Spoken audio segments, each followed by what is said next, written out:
अगर दुनिया के सारे समुद्र सूख जाएं, तो क्या होगा? हमारे पास रहने के लिए, खेती करने के लिए और दूसरे कामों के लिए 70% ज्यादा जमीन होगी, यानी दुनिया और ज्यादा तेजी से डेवलप करेगी। अगर आप भी ऐसा सोच रहे हैं तो दोस्तों, खतरे की घंटी बज चुकी है। डेवलपमेंट का सपना छोड़कर आपको दुनिया की बर्बादी का तमाशा देखना पड़ेगा, लेकिन सिर्फ समुद्र का पानी, जो कि वैसे भी सॉल्टी है और किसी काम का भी नहीं है, उसके खत्म हो जाने से हमारी दुनिया कैसे खत्म हो जाएगी? आपके इस सवाल का जवाब मिलेगा हमारी आज की इस दिलचस्प वीडियो में। हेलो दोस्तों, स्वागत करती हूँ आप सभी का फैक्ट स्पिन में। तो चलिए शुरू करते हैं और जानते हैं क्या होगा अगर दुनिया के सारे समुद्र सूख जाएं। लेकिन उससे पहले वीडियो को लाइक और चैनल को सब्सक्राइब कर लीजिएगा। दुनिया का लगभग 70% हिस्सा समुद्र है और अर्थ को हैबिटेबल बनाने में समुद्र काफी इम्पोर्टेंट रोल प्ले करता है। पृथ्वी का सबसे ज्यादा सोलर रेडिएशन इक्वेटर रिसीव करता है और इस सोलर एनर्जी को एब्जॉर्ब करके ओशियंस पूरे अर्थ पर फैला देते हैं, जिससे दुनिया में हर जगह आइडियल टेम्परेचर मेंटेन रहता है। अगर ओशियंस नहीं होते तो इक्वेटर के आसपास का टेम्परेचर इतना ज्यादा होता कि यहाँ आग की भट्टी बन गई होती। ओशियन ये इंश्योर करता है कि अर्थ के मोस्ट ऑफ द पार्ट का टेम्परेचर ना तो एक्सट्रीमली हाई हो और ना ही एक्सट्रीमली लो, ताकि पूरी दुनिया में लाइफ एग्जिस्ट करती रहे। हम डायरेक्टली सी वाटर यूज तो नहीं करते, बट हमें यूज करने लायक जो फ्रेश वाटर मिलता है वो भी ओशियन की वजह से मिलता है।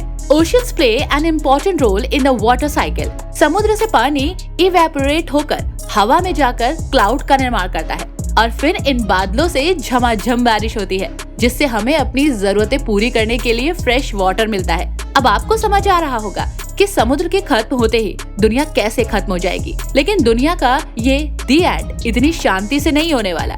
ये इतने वायलेंट तरीके से होगा कि इसके बारे में सुनकर ही आपकी रूह कांप जाएगी। दुनिया से ओशन के खत्म होने का ये प्रोसेस सडनली नहीं होगा, बल्कि ये एक स्लो प्रोसेस होगा। Currently average global temperature 0.2 degree Celsius पर डिकेड की स्पीड से बढ़ रहा है, और अगर फाइनली ग्लोब टेम्परेचर बहुत ज्यादा बढ़ गया, फिर समुद्र का पानी उबलने लग जाएगा और इवेपोरेशन काफी तेजी से होने लगेगा। इवेपोरेशन तेजी से होने की वजह से हवा काफी गर्म, स्टिकी और हैवी महसूस होने लगेगी। ह्यूमिडिटी काफी बढ़ जाएगी और जिम से पसीना बहाने के बाद आपकी बॉडी को कूल डाउन होने में ज्यादा वक्त लगेगा और आप हीट एग्जॉशन की चपेट में आ जाएंगे। लेकिन ये तो मोशन पोस्टर है, पिक्चर तो अभी बाकी है दोस्त। इवेपोरेशन तेजी से होने की वजह से एटमॉस्फेयर में वाटर वेपर काफी ज्यादा जमा होने लगेगा, जिस वजह से ग्लोबल वार्मिंग का खतरा और ज्यादा तेजी से बढ़ेगा। अभी जितनी भी सोलर एनर्जी अर्थ सरफेस तक पहुंचती है, उसमें से 70% एनर्जी अर्थ और एटमॉस्फेयर के द्वारा एब्जॉर्ब कर ली जाती है,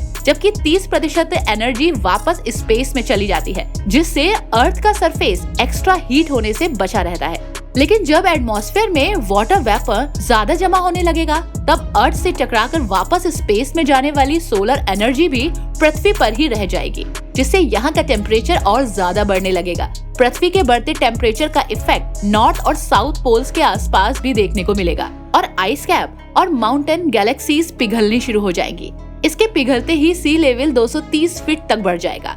एज अ रिजल्ट ऑलमोस्ट सभी कोस्टल कंट्रीज और सिटीज डिस्ट्रॉय हो जाएंगी। समय रहते यहाँ से भागकर इंसान अपनी जान तो बचा सकता है, लेकिन कब तक? ग्लेशियर्स के पिघलने से समुद्र में पानी और ज्यादा बढ़ेगा, जिससे इवेपोरेशन प्रोसेस और ज्यादा तेजी से होने लगेगा। टेम्परेचर इतना ज्यादा बढ़ जाएगा कि इंसान या किसी भी जीव जंतु के लिए अब दुनिया में सरवाइव कर पाना मुश्किल होने लगेगा और धीरे धीरे सभी मरने लगेंगे।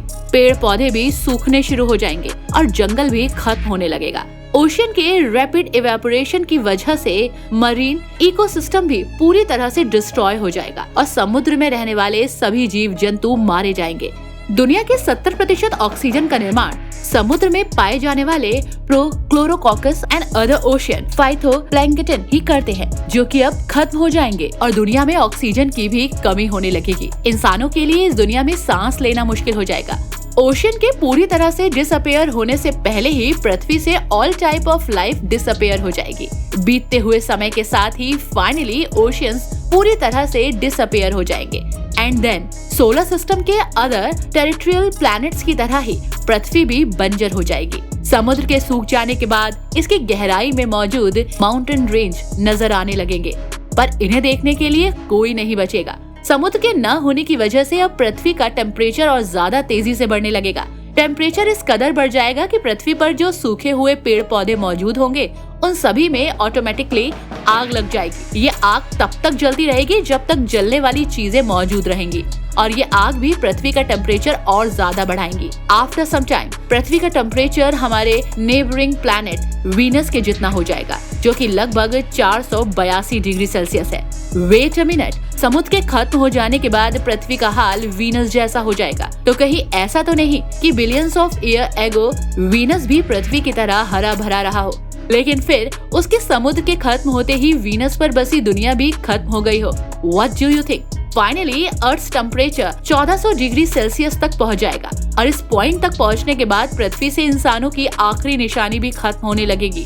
1400 डिग्री सेल्सियस टेम्परेचर में स्टील एंड ग्लासेस से बने स्ट्रक्चर्स भी पिघल कर खत्म हो जाएंगे और अब दुनिया में कुछ भी ऐसा नहीं बचेगा जो इस प्लैनेट पर इंसानों के एग्जिस्टेंस का सबूत दे सके। तो देखा आपने, ओशियंस के खत्म होते ही कैसे हमारी दुनिया भी खत्म हो जाएगी। आपको हमारी आज की ये वीडियो कैसी लगी हमें कमेंट बॉक्स में जरूर बताइएगा।